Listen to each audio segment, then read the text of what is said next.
Now that you've finished some of your puzzle pieces, I want to go over a couple of things with you that I noticed as students were working on this project. Please familiarize yourself with the panel, which is the sketch primitives, create, modify, and above each of these panel items are features that go along with those.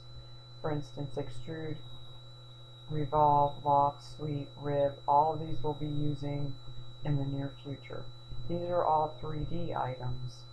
And then I also want you to familiarize yourself with the browser and the graphic window. So what I want you to get in the habit of doing is any feature that you've used has a sketch associated with it. So over here, this is the extrusion, this is an extrusion, and then each extrusion has a sketch that goes along with it. So let's say you need to edit one of your extrusions or edit one of your sketches. You go back over here to your browser and you double click the sketch, and then that brings up your original sketch in case you need to change it. Then you finish, and then if you look up here, these are all your 2D items which we will be using. You've already used line, rectangle. We will be using circle, arc, spline, and polygon, fillet, text, project geometry.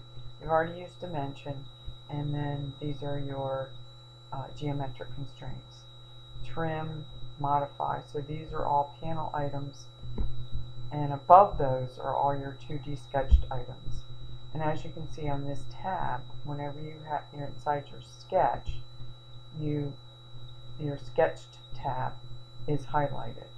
These are all your other items that you can use as far as tabs are concerned when you're in a 2D sketch. This button here allows you to toggle through your panel buttons or your ribbon. So watch what happens when I click these. So if you ever lose it and you want it back in a different way, your toolbar to look different, then you just cycle through this. And then eventually you'll get back to this type if this is what you want. Some of you have been using this one, which is fine, but that just gives you the icon, and then below the icon is all the tools that go along with it. Same thing here, same thing here. It doesn't really matter to me which one you use, it's your preference. But this is the button here that allows you to toggle through the toolbar and the ribbon so that you can get back to the view that you like. So I'm going to finish this 2D sketch, okay, and now I'm going to go back into that extrusion.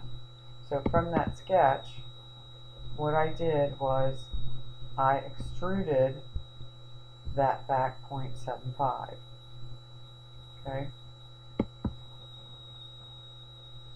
Then this is my second extrusion off of there, or sketch. This is the 2D sketch, and you notice that the ribbon changes. Now you're in the 2D sketch until you finish the sketch. Now let's say you need to edit that second extrusion, then this is the second extrusion, and then click OK when you're done. So please pay attention to this over here. What a number of you were doing is you would add several sketches. So here, now if you look and I finish that sketch, you'll see that there's an extra sketch over here.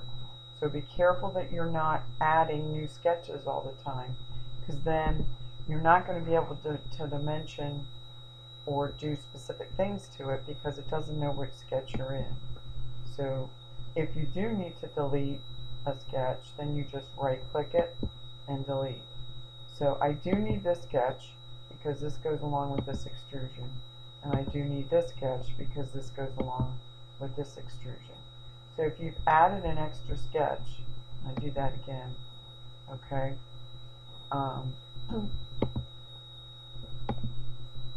then just make sure that you delete it if you do add a new sketch, okay. So I don't need that sketch.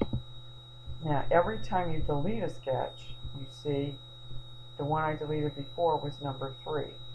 So every time you delete a sketch, it keeps track of all the sketches that you've added or subtracted. Doesn't really matter. Some of you may have had extrusion 3 and 4. That's fine because you deleted the extrusion. Now let's say